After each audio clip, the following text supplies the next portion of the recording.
The stars were quiet that night. They were always quiet, of course. Space had no sound. But Lieutenant Kim Do-hyun liked to think of it that way. He sat alone in the monitoring room of Relay Station Sentinel-7, watching screens filled with numbers and waves that meant nothing was happening. Another boring shift. Another 12 hours of silence. Do-hyun was 26 years old. He had joined the United Earth Navy because he wanted adventure. Instead, they put him on a metal box floating between stars, listening to empty space. His coffee had gone cold 3 hours ago. He did not bother to make more. The year was 2247. Earth had joined something called the Galactic Cooperative almost 100 years ago. Humans were not important members. They were new. They were strange. Most alien species looked at humans the way humans might look at a dangerous animal in a cage. Interesting, but best kept at a distance. The aliens had a word for Earth. They called it a death world. This meant it was a planet that tried to kill everything living on it. High gravity, extreme temperatures, predators everywhere, poisonous plants, diseases, natural disasters. Earth had all of these things. Humans had survived all of these things. This made other species nervous. Do-hyun did not feel like a survivor of a death world. He felt like a tired man who wanted to go home. Then, his screen changed. At first, he thought it was a mistake, a glitch in the system. But the signal kept coming. It was weak and broken, cutting in and out like a dying heartbeat. Do-hyun sat up straight. His fingers moved across the controls, trying to clean the signal and make it clear. A voice came through. It was high and musical, like glass bells ringing. But there was fear in it. Deep, terrible fear. Please, anyone. They are burning our cities. Our ships cannot fight. We have no weapons. If anyone hears this, please help us, please.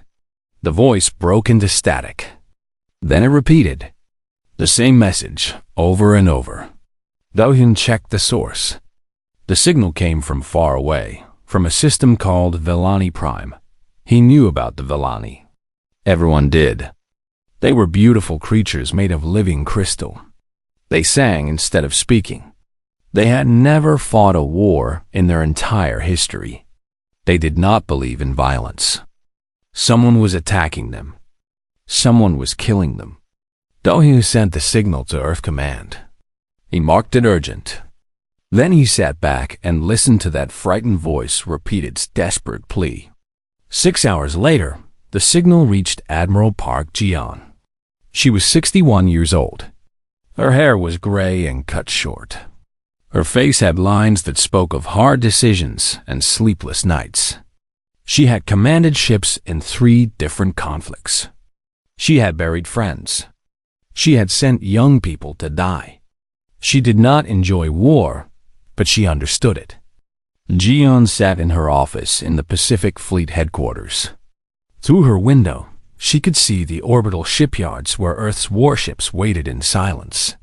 Big ships. Dangerous ships. Ships that the Galactic Cooperative did not know existed. She played the Vellani distress signal. She played it again. And again. The third time, she closed her eyes and listened to the fear in that alien voice. It sounded like her daughter had sounded many years ago, when she was small and had nightmares, scared, helpless, begging for someone to make the monsters go away. Her assistant entered with a message from the Galactic Cooperative. Ji-yeon read it carefully. The words were polite and official. They said that the cooperative was aware of the situation. They said that diplomatic channels were being explored. They said that member species should not take action on their own. They said, in their polite way, to do nothing. Ji-yeon put the message down. She thought about the Vellani. She thought about their crystal cities burning.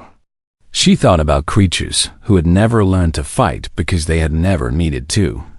She thought about what would happen to them while the cooperative explored diplomatic channels. She picked up her communicator and called the Joint Chiefs of the United Earth Navy. "This is Admiral Park," she said. Her voice was calm and steady. "I am calling a priority meeting. Bring everyone. And wake the fleets." There was a pause on the other end. "Admiral, the cooperative has advised against." "I heard what they advised. I am telling you what we are going to do. Wake the fleets." She ended the call. 3 hours later, she stood before the most powerful military leaders on Earth. They sat around a long table, their faces serious. They had all heard the distress signal. They had all read the cooperative's response. "The Volani have no army," Jian told them. "They have no weapons. They have nothing but a voice crying out in the darkness, hoping someone will hear." Someone did hear. "We heard." "Admiral," one of the generals said carefully, "if we act without cooperative approval, there will be consequences. Political consequences. Economic consequences." "Yes," Jian agreed. "There will be consequences. Now let me ask you something. All of you."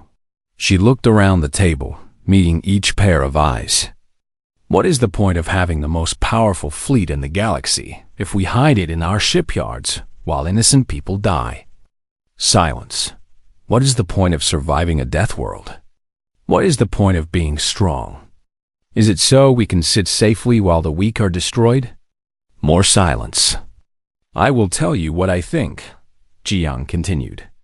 "I think strength means nothing if it is not used to protect those who cannot protect themselves. I think we became what we are for a reason. I think that reason is calling us right now from a star system far away, in a voice that sounds like breaking glass." She placed her hands on the table and leaned forward. "The cooperative wants us to wait. The cooperative wants us to be patient. But patience will not save the Volani. Diplomacy will not stop their cities from burning. Only we can do that." She straightened up. "I am taking the fleet to Volani Prime. Those who wish to join me may do so. Those who do not may stay behind and explain to the cooperative why we chose to act. But I am going, and I am going now." One by one, the leaders around the table nodded. Some looked uncertain. Some looked afraid. But they all nodded. Admiral Park Jion allowed herself a small smile. "Then, let us show the galaxy what Deathworlders do when someone asks for help." Across Earth's orbit, ships that had slept for decades began to wake. Lights flickered on. Engines warmed. Crews received their orders and moved to their stations. The largest military force humanity had ever assembled began to stir. And far away, across the cold void of space, the Volani kept sending their desperate signal, not knowing that their prayer had been heard. Help was coming, and it was coming with fire in its heart. He was 43 years old, tall and broad, with a face that showed little emotion. He had been a soldier for 20 years. He had seen combat before, small fights against pirates and smugglers at the edge of human space. But this was different. This was the first time Earth was sending its real military power into the galaxy. The Defiance was one of 12 ships in the 3rd Expeditionary Fleet. It was not the biggest ship, but it was fast and deadly. Its weapons could cut through enemy shields like a knife through paper. Its armor could take hits that would destroy lesser vessels. It was built for one purpose: to fight and win. Sung-woo walked through the corridors of his ship. He passed crew members checking systems, loading weapons, running final tests.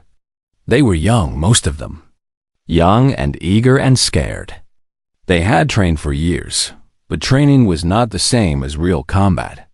Soon they would learn the difference. His executive officer met him outside the Combat Information Center. Commander Yoon-hana was 35, with sharp eyes and a quick mind. She was the best tactical officer Sun-woo had ever worked with. She could look at a battlefield and see things others missed. "Captain," she said, falling into step beside him. "Latest intelligence from command." They entered the CIC together. Screens covered the walls, showing maps and data and ship positions. Hannah pulled up a display of the Vellani system. "The attackers are the Kreth Dominion," she explained. "A slaver empire from the outer edge of the galaxy. They take people from weaker species and sell them. They've been doing this for centuries. How many ships?" Sungwoo asked. "At least 50. Maybe more. They have surrounded Vellani Prime. Their ground forces are already on the surface, capturing prisoners." Sungwoo studied the map. The Vellani homeworld was a beautiful planet, covered in crystal forests and singing seas. Or it had been beautiful. Now fires burned across its surface. "They have never faced humans before?" "No, sir. The Kreth stay away from what they consider dangerous species. They prefer easy targets." Hana paused. "They have no idea what is coming for them." "Good. Let them be surprised."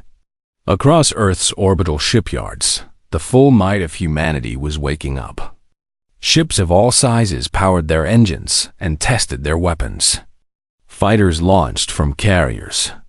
Troop transports loaded with Marines in heavy armor. Supply vessels filled with ammunition and medical equipment. And at the center of it all, the dreadnought hammer of Soldat the Hammer was the largest warship humanity had ever built. It was 2 kilometers long, a mountain of metal and weapons floating in the darkness. It had enough firepower to destroy a small moon. It had never been used in battle. Today, that would change. Rear Admiral Cho Minho commanded the Hammer. He was 50 years old, a quiet man who spoke rarely but meant every word. He stood on his bridge and watched the fleet assemble around him. "All ships report ready," his communications officer announced. Minho nodded. He opened a channel to the entire fleet. His voice, when he spoke, was calm and certain. "This is Admiral Cho. In 3 hours, we jump to Vellani Prime. Many of you have never seen real combat. Some of you may be afraid. That is normal. Fear keeps you alive. But do not let fear stop you from doing what must be done." He paused, gathering his thoughts. The Vellani are a peaceful people. They have no weapons. They have no soldiers. They trusted that the galaxy would leave them alone. That trust was betrayed. Now they are dying, and they asked for help. They sent a signal into the void, hoping someone would hear. We heard. Around the fleet, thousands of crew members listened in silence. We are not going to Vellani Prime for glory. We are not going for conquest. We are going because it is right. Because helping those who cannot help themselves is what makes us human. The galaxy calls us Deathworlders. They think this is an insult. They think it means we are dangerous and unpredictable. They are right. We are dangerous, but only to those who harm the innocent. Minho looked out at the stars. Today, we show the galaxy who we really are. Prepare for jump. Hammer of Soul out. While the fleet prepared, Ambassador Baekhyunji faced a different kind of battle. She stood in the Great Hall of the Galactic Cooperative Council, surrounded by representatives from dozens of species. Some were tall and thin. Some were short and round. Some had too many eyes. Some had no eyes at all. They were all looking at her with expressions ranging from confusion to anger. Yoonji was 52 years old. She had been a diplomat for 30 years. She knew how to smile when she wanted to scream. She knew how to speak softly when she wanted to shout. Today, she would need all of her skills. The cooperative demands an explanation, the council speaker said. It was a tall insectoid creature with clicking mandibles. Your species is mobilizing for war without authorization. This is a violation of cooperative protocols. With respect, Unji replied, her voice pleasant. The cooperative has no protocol for this situation. A member species is being exterminated. What is your official response? We are exploring diplomatic options. How long will that take? The speaker hesitated. These matters require careful consideration. Days? Weeks? Months? Yunji shook her head. The Vellani do not have days. They are dying now. Every hour we waste talking is an hour their people spend in chains. Your species does not have authority to take unilateral action, another delegate said. This one was a floating sphere of light. The cooperative functions through consensus. Then let us reach consensus now. Yunji spread her hands. Vote, right here, right now. Send a cooperative fleet to save the Vellani. Earth will follow your leadership. Silence. The delegates looked at each other. No one spoke. That is what I thought, Yunji said. You will not act. You are afraid of the Kreth. You are afraid of conflict. You would rather watch an entire species die than risk your own comfort. That is unfair, is it? Yunji stepped forward, her voice hardening. Tell me, honored delegates, when the Kreth finish with the Vellani, who will be next? Your species? Yours? At what point does the cooperative decide that slavery and murder are worth opposing? More silence. Humanity did not survive our death world by being passive. We did not build our civilization by waiting for someone else to solve our problems. When we see suffering, we act. When we hear a cry for help, we answer. That is who we are. She turned toward the door. Your diplomatic options are noted. Earth will handle this matter our own way. You may file your protests with my office. I will read them when I return. She walked out without looking back. Behind her, the council erupted in confused chatter. But it was too late. The human fleet was already gone in the darkness between stars. Hundreds of warships jumped toward Vellani Prime. They moved in perfect formation, engines burning bright against the void. Inside each ship, crew members made their final preparations. Some wrote letters to loved ones. Some prayed. Some simply sat in silence, thinking about what was to come. Captain Lee Sunwoo stood at the window of his quarters, watching hyperspace flow past like a river of light. 3 days, he murmured to himself. 3 days until we arrive. 3 days until we show the galaxy what humans can do. He thought about the Vellani, about their crystal bodies and their singing voices. He thought about them being taken from their homes and sold like animals. He thought about the fear in that distress signal, and he felt something cold and hard settle in his chest. Not anger, exactly. Something deeper. Something older. The feeling of a predator catching the scent of prey. The Kreth had made a mistake. They had attacked the helpless, thinking no one would stop them. They were about to learn that humanity protected its own. And now, the Vellani were under human protection. The hunt had begun. He was a Kreth, which meant he was large and covered in gray scales. His eyes were yellow and cold, like a snake watching a mouse. His teeth were sharp and many. He had been a slaver for 40 years. He had captured thousands of creatures from dozens of species. He had never lost a battle. The Vellani homeworld turned slowly below his fleet. It was beautiful, he supposed, in a weak and fragile way. Crystal towers reaching toward the sky. Forests that sang when the wind blew through them. Oceans that sparkled like liquid diamonds. Soon it would all be ash. Report, Veth commanded. Ground forces have secured 3 major cities, his officer replied. Approximately 40,000 Vellani captured. Transport ships are loading now. Resistance? None, Commander. They do not fight. They simply surrender. Veth laughed. It was an ugly sound. Of course, they do not fight. They have never learned how. That is why they are perfect prey. The Vellani would sell well in the outer markets. Their crystal bodies were valuable. Their singing could be trained for entertainment. And they were beautiful, which certain buyers appreciated. Veth expected to become very wealthy from this conquest.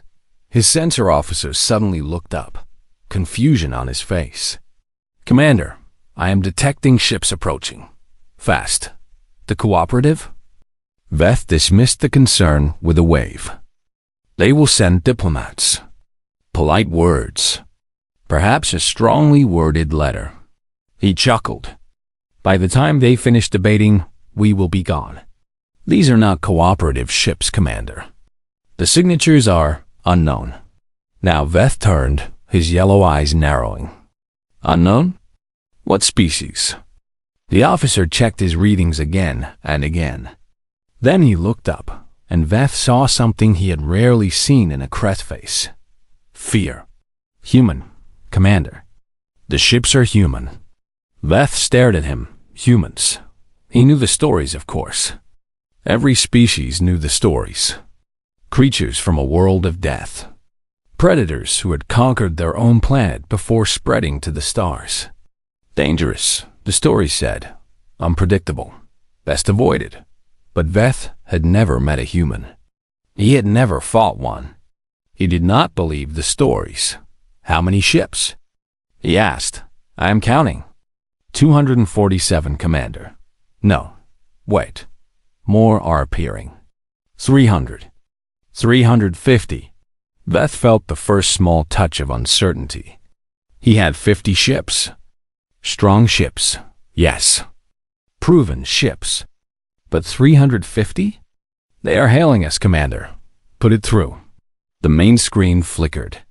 A human face appeared. It belonged to a male with dark hair and calm eyes. He wore a gray uniform with metal pins on the collar. He looked ordinary, not like a monster, not like a predator, just a man. "Kreth vessels," the human said. His voice was quiet, almost gentle. "This is Captain Lee Sunwoo of the United Earth Navy. You have attacked a species under our protection. You have one chance to withdraw. Leave this system now, release your prisoners, and you will be permitted to return to your space alive." Veth almost laughed again. But something stopped him. Something in the human's eyes. They were calm, yes. But there was something behind that calm. Something waiting. "There will not be a second warning," the human continued. "You have 60 seconds to begin withdrawal. If you remain, you will be destroyed. This is not a negotiation." The screen went dark. Veth's bridge was silent. Every Kreth was looking at their commander, waiting for orders. For a moment, just a moment, Veth considered the human's offer. 300 ships was a significant force. Perhaps retreat was wise. Then pride took over. He was Kreth. He was a conqueror. He did not run from prey species, no matter how many ships they brought. "All vessels," he commanded. "Battle formation. Target the lead human ships. Show these Deathworlders that the Kreth Dominion does not accept ultimatums." His fleet moved. 50 warships arranging themselves for combat. Weapons powering up. Shields activating. It was an impressive display. It had frightened many species before. The human fleet did not move. They hung in space like a wall of gray metal, silent and still. "Fire," Veth ordered. Kreth weapons were powerful. Plasma cannons and missile launchers and beam weapons. They had destroyed countless enemy vessels. The first volley screamed toward the human fleet. Bright and deadly. Captain Lee Sunwoo watched the incoming fire on his tactical display. His crew was tense, waiting for orders. "Point defense," he said calmly. "Protect the fleet." Across the human formation, thousands of small guns activated. They fired not missiles or plasma, but solid projectiles. Tiny pieces of metal, moving faster than the eye could follow. They filled the space between the fleets like a storm of steel. Every Kreth missile exploded. Every plasma bolt was disrupted. Every beam was scattered by clouds of debris. Not a single shot reached a human ship. On the Kreth flagship, Veth stared at his screen in disbelief. "That is impossible." "Commander," his tactical officer said, his voice shaking. "The large human ship is targeting us." Veth looked at the Hammer of Soul. It was bigger than his entire fleet combined. Its forward section was opening, revealing a weapon barrel so large he could fly his ship through it. All ships evasive. The hammer fired. There was no sound, of course. Space was silent. But there was light. So much light. A beam of pure energy, bright as a star, crossing the distance between the fleets in less than a heartbeat. It struck Veth's flagship in the center. The ship did not explode. It was simply gone, vaporized, turned to gas and dust in an instant. One moment, it was the most powerful vessel in the Kreth fleet. The next moment, it was nothing. Commander Veth died without even knowing he was dead. On the Defiance, Captain Sunwoo allowed himself a small nod. "All ships," he said, "weapons free. Engage and destroy." What happened next would be remembered in galactic history for centuries. The human fleet moved like a single creature. 300 ships acting with perfect coordination, each one knowing exactly where to go and what to do. They did not fight like the cooperative species, hanging back and exchanging fire from a distance. They charged forward, closing the gap, getting close enough to use their most devastating weapons. The Kreth tried to fight back. They were not cowards. They had won many battles before, but nothing in their experience had prepared them for this. Human ships were faster than they should be. Human weapons were stronger than they should be. Human crews fought with a ferocity that the Kreth could not match. Ensign Shin Yuna sat at her weapons console aboard the destroyer Relentless. She was 24 years old. This was her first real battle. Her hands were steady on the controls. "Target acquired," she reported. "Kreth cruiser, bearing 070. "Fire at will," her captain ordered. Yuna pressed the button. The Relentless shuddered as its main guns discharged. Across space, the Kreth cruiser's shields flared and failed. A second shot tore through its hull. A third hit its engine section. The enemy ship died in a ball of fire. "Target destroyed," Yuna said. Her voice was calm, professional. Inside, her heart was racing. But she did not let it show. She was human. She was a Deathworlder. This was what she had trained for. "Next target," the captain said. "Yes, sir." The battle lasted less than an hour. The Kreth lost ship after ship after ship. Some tried to surrender. The humans accepted their surrender and took them prisoner. Some tried to flee. The humans pursued them and gave them one chance to stop. Those who stopped were captured. Those who did not were destroyed. In the end, 47 Kreth warships were eliminated. 3 managed to escape into deep space. The rest were taken. Human losses, 0 ships destroyed. 3 crew members wounded, all minor injuries. When it was over, Captain Sunwoo looked at the tactical display. Where 50 enemy ships had been, there was now only debris and prisoners. "Secure from battle stations," he ordered. "Begin recovery operations. And send a message to the Volani." "What should the message say, sir?" Sunwoo thought for a moment. Then he smiled, just a little. "Tell him help has arrived. On the surface of Volani Prime, in a crystal city half destroyed by Kreth weapons." A young Volani named Alith looked up at the sky. She saw the flashes of battle. She saw the bright light of the hammer's weapon. She saw, for the first time in her life, war. And then she saw the Kreth ships begin to fall. She did not understand. The Volani had no weapons, no allies, no hope. They had sent their distress signal expecting nothing. Who could possibly have answered? Her communication device crackled. A strange voice came through, speaking slowly so she could understand.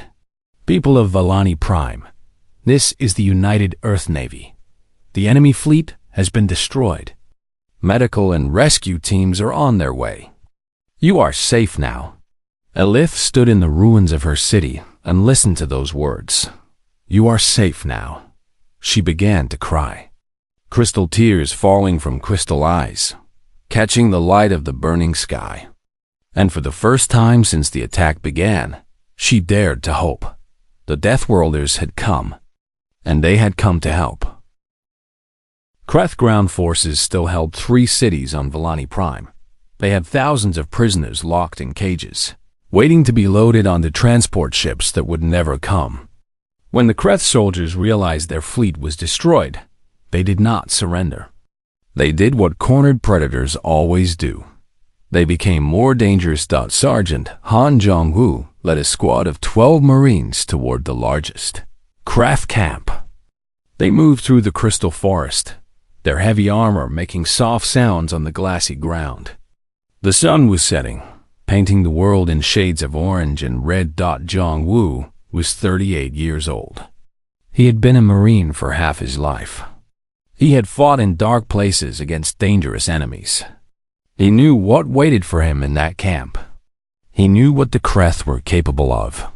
Sergeant, one of his soldiers whispered, Scout reports 50 hostiles in the main camp. Another 30 spread around the perimeter. They have heavy weapons. Jong-woo nodded. 80 enemies against 12 Marines. Bad odds for most species. Good odds for humans. Rules of engagement, he said quietly. Protect the prisoners at all costs. Any Kreth who surrenders lives. Any Kreth who threatens a prisoner dies. Questions? Silence. His squad knew what to do. Move out. They split into 3 teams. Jong-woo led the main assault group. His armor was scarred from a dozen battles. His rifle was old but reliable. He had named it Mercy. The irony was intentional. The Kreth perimeter guards never saw them coming. Human armor had a feature that most species found disturbing. It could become almost invisible, bending light around its surface. Combined with the natural human talent for moving quietly, it meant that Kreth guards simply vanished. One moment they were at their posts. The next moment, armored hands pulled them into the shadows. Jong-woo reached the edge of the main camp and stopped. What he saw made his blood turn cold. The Valani prisoners were kept in cages made of energy bars. Hundreds of them, packed together like animals. Some were adults. Some were children. Their crystal bodies were dim and cracked, signs of abuse and starvation. Some were not moving at all. In the center of the camp, a Kreth commander was speaking to his soldiers. Jong-woo could not hear the words, but he could guess. The Kreth knew they were trapped. They knew humans were coming. They were deciding what to do with the prisoners. The commander raised his weapon and pointed it at the nearest cage. Jong-woo moved. He did not remember crossing the distance. One moment he was at the edge of the camp. The next moment he was in front of the Kreth commander, his armored hand wrapped around the weapon, pushing it away from the prisoners. The commander stared at him with yellow eyes wide with shock. How did you? Jong-woo answered with his fist. The Kreth commander flew backward, crashing into a wall. The other soldiers tried to react, tried to raise their weapons, but more humans were appearing all around them. 12 Marines, moving so fast they seemed to blur. The fight lasted 90 seconds. When it was over, 47 Kreth were dead or unconscious. 33 had surrendered. Human casualties, 0. Jong-woo walked to the first cage and looked at the Valani inside. A child, barely taller than his waist, with cracks running through her crystal skin. She was looking at him with eyes that had seen too much horror for someone so young. You are safe now, Jong-woo said, keeping his voice gentle. We are here to help. The child did not respond. She probably did not understand his language. But slowly, very slowly, she reached through the energy bars and touched his armored hand. Her crystal fingers were warm. He had not expected that. "Get these cages open," Jongwoo ordered his squad. "Medical teams are 2 minutes out. I want every prisoner freed and receiving care before they arrive." Across Volani Prime, similar scenes were playing out. Human Marines fought through Kreth positions, liberating prisoners, protecting the innocent. They were not gentle with the slavers, but they were fair. Those who surrendered were treated according to the rules of war. Those who threatened prisoners were eliminated without hesitation. In the crystal city of Volani Prime, Captain Lee Sung-woo walked through the ruins with Commander Yoon Hana. The battle was winding down. Fire still burned in some areas, but the fighting was nearly over. "Casualty report," Hana said, checking her datapad. 3 Marines wounded, all stable. No fatalities. Enemy losses: 412 confirmed kills, 297 captured. Volani casualties? Sun-woo asked. Hana's face darkened. "Still counting. Thousands dead, sir. Tens of thousands more injured or taken before we arrived." Sun-woo stopped walking. He looked at a building that had collapsed, crystal shards scattered across the ground like broken dreams. Somewhere under that rubble, there might be bodies. There probably were bodies.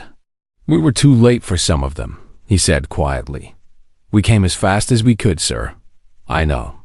He resumed walking. But fast was not fast enough. Some of them are still gone. Some of them died waiting for help that came too late. Hana did not know what to say. There was nothing to say.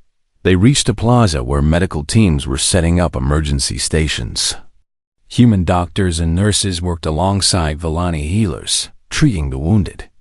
A steady stream of survivors was being brought in from the liberated camps. One of the Volani approached Sun-woo. It was Elith, the young scientist who had first seen the human ships arrive. Her crystal body was chipped and scratched, but she was walking. "You are the commander?" she asked. Her voice was soft, like wind chimes in a gentle breeze. "I am Captain Lee Sun-woo, yes." Alith looked at him for a long moment. "Why did you come?" The question surprised him. "You sent a distress signal. You asked for help." "Many have asked for help before," Alith said. "The Kreth have attacked other species. Other signals have been sent." No one answered. "Why did you answer?" Sun-woo thought about how to explain, how to put into words something that humans felt in their bones but rarely spoke aloud. "Because we know what it means to suffer," he said finally. "Because we know what it means to be afraid and alone. Our world tried to kill us. Every day, for millions of years, our planet tried to kill us. We survived because we learned to fight. We survived because we helped each other." He gestured at the medical teams, at the Marines still securing the city, at the warships visible in the night sky. "We did not become strong so we could hurt the weak. We became strong so we could protect them. That is what it means to be human. That is why we came." Alith was silent. Crystal tears formed in her eyes, but she did not let them fall. "The galaxy feared you," she said. "They called you monsters, Deathworlders, dangerous creatures to be avoided." "They were not entirely wrong," Sun-woo admitted. "We are dangerous. We can be terrifying, but we choose who we are dangerous to. And we will never be dangerous to those who need our help." Alith reached out and took his hand. Her crystal fingers were warm, just as they had been when the child touched Jongwoo's armor. "Thank you," she said simply. "Thank you for hearing us." Sun-woo nodded. "We will always hear you, and we will always come." That night, the human fleet maintained its position around Volani Prime. Medical ships landed, bringing supplies and personnel. Engineering teams began assessing the damage, planning reconstruction. Intelligence officers interrogated the captured Kreth, learning everything they could about the Slaver Empire. The Volani looked up at the sky and, saw human ships standing guard over their world. Ships that had come from across the galaxy, through danger and uncertainty, just because someone had asked for help. In her temporary shelter, Elith wrote in her journal. Her hands were shaking, but she wrote anyway. Today I learned that the universe is not as cold as I feared. Today I learned that even in the darkness, there are those who carry light. Today I learned what it means to have someone fight for you. She paused, then added one more line. Today I learned what it means to be protected by Deathworlders. And I am grateful. Outside, the stars burned bright and steady. And somewhere among them, the human fleet kept its silent watch, ready to defend a world that was not their own, because that was what humans did. That was who they were, and the galaxy was only beginning to understand. Within hours of the battle at Velani Prime, every species in the Galactic Cooperative knew what had happened.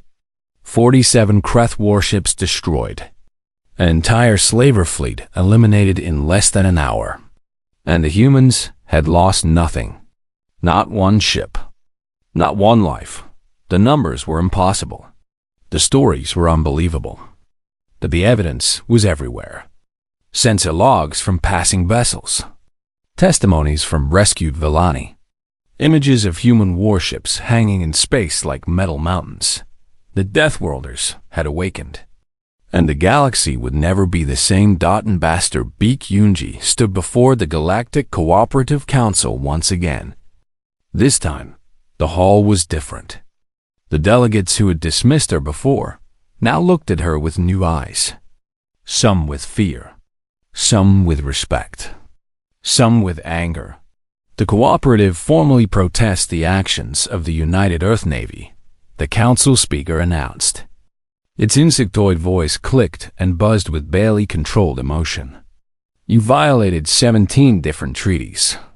You engaged in military action without authorization. You destabilized an entire sector of space. Yunji listened politely. When the speaker finished, she smiled. Is that all? She asked. Is that all? The speaker's mandibles clicked rapidly, a sign of frustration. Ambassador, do you understand the severity of what your species has done? The Kreth Dominion is calling this an act of war. Other slaver empires are demanding protection. The balance of power in the galaxy has been disrupted.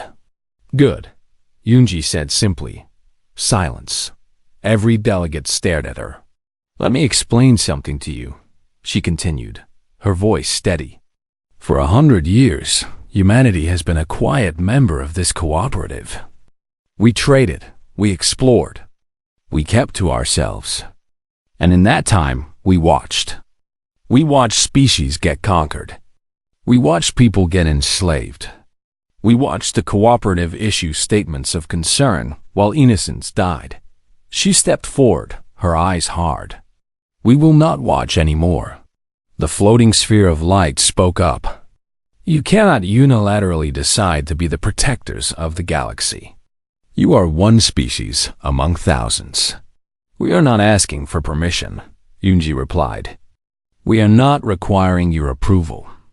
We are simply telling you what we will do. Any species that asks for our help will receive it. Any slaver, any conqueror, any empire that preys on the weak will answer to us. This is madness, another delegate said. The Kreth will retaliate. Other empires will join them. You will start a war that could consume the entire galaxy. Perhaps. Or perhaps they will look at what happened at Velani Prime and decide that the cost of aggression is too high. Perhaps they will realize that the galaxy is no longer a safe hunting ground for predators. Yunji turned to face the full council. Humanity did not ask to become this. We did not want to be the monsters in the dark that everyone fears. But we are where our world made us. And if we must be feared, then let us be feared by those who deserve it. She walked toward the exit, then stopped and looked back. One more thing. The Velani are now under permanent human protection. Any attack on their world will be considered an attack on Earth. Any threat to their people will be answered with the full force of our military. Spread the word." She left. Behind her, the council erupted in chaos. On Valani Prime, reconstruction had begun. Human engineers worked alongside Valani architects, rebuilding the crystal cities. Heavy machinery cleared rubble. Medical stations treated the wounded. Counselors helped the traumatized. It would take years to repair everything the Kreth had destroyed. But the work had started. Admiral Park Jian visited the surface 3 weeks after the battle. She walked through the half-rebuilt capital with Captain Sunwoo and Sergeant Jongwoo. Valani watched them pass, some waving, some simply staring with wonder. 17 species have filed formal protests, Sunwoo reported. The Kreth Dominion is calling for sanctions. 3 other slaver empires have declared us a threat to galactic stability. Expected, Jian said. On the other hand, 43 species have requested protection agreements with Earth. 12 more have asked to establish trade relations. And the Valani government has formally requested a permanent human presence on their world. Also expected. Jian stopped walking and looked around at the rising buildings. The busy workers, the slowly healing world. We knew this would change everything. We knew some would hate us for it. But we also knew it was right. Jongwoo cleared his throat. "Admiral, there is something you should see." He led them to a plaza in the center of the city. A crowd of Valani had gathered there, surrounding something. When they saw the humans approach, they parted silently. Creating a path dot in the center of the plaza stood a statue. It was made of crystal, clear and pure, shaped in the form of a human soldier. The figure stood with one hand extended, palm open, in the universal gesture of protection. At its base, words were carved in both Valani script and human letters. They came from a world of death, the inscription read. They could have been destroyers. They chose to be defenders. We will remember.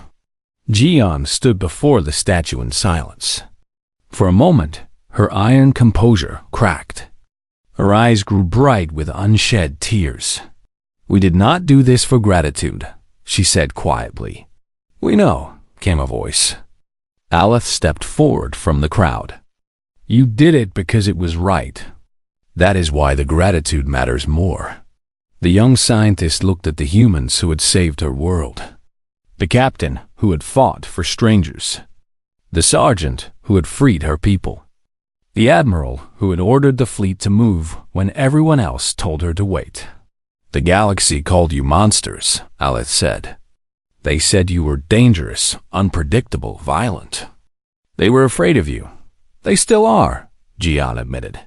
"Yes, but now they know what you are dangerous to." Alith gestured at the statue, at the city, at the sky where human ships still kept their watch. "You are dangerous to those who hurt the innocent. You are dangerous to those who prey on the weak.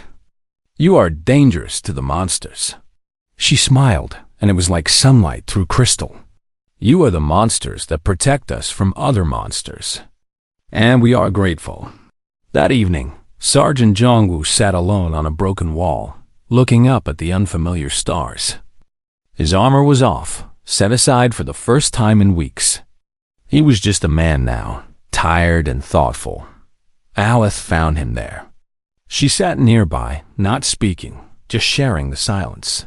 Finally, Jongwoo said, "I have been thinking about what we are. What this means. What have you decided?" "I do not know." He shook his head. "We came here to save your people. We succeeded. But now what? Do we become the guardians of the galaxy? Do we patrol the stars forever, looking for those who need protection? Would that be so bad? It would be endless. There will always be more suffering, more cruelty, more cries for help. We cannot answer them all." Aleth considered this. "Perhaps not, but you answered ours. If you had not come, we would all be slaves now. Or dead." Every person you saved is alive because you chose to help. And what about the ones we did not save? The ones who died before we arrived? Aleph was quiet for a moment. Then she said, "On my world, we have an old saying. It translates roughly as, you cannot save every drop of rain, but every drop you save still matters." Jongwoo looked at her. Her crystal face was soft in the starlight. "You could not save everyone," she continued. "No one can. But you saved May. And more importantly, you showed the galaxy that someone will answer when the weak cry for help. That someone will fight for those who cannot fight for themselves." She reached out and touched his hand. "That changes things.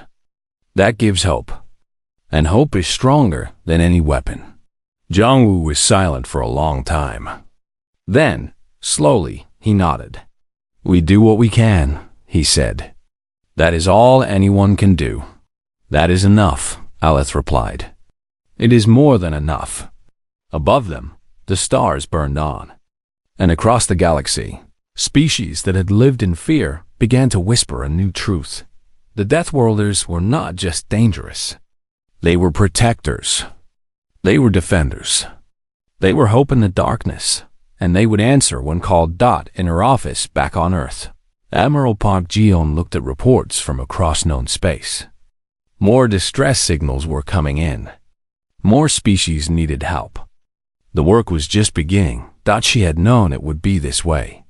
She had known that once humanity stepped forward, there would be no stepping back. They had become something new. Something the galaxy had never seen before. Protectors of the innocent. Hunters of those who prey on the weak. The monsters that monsters feared. She opened a new channel to the fleet.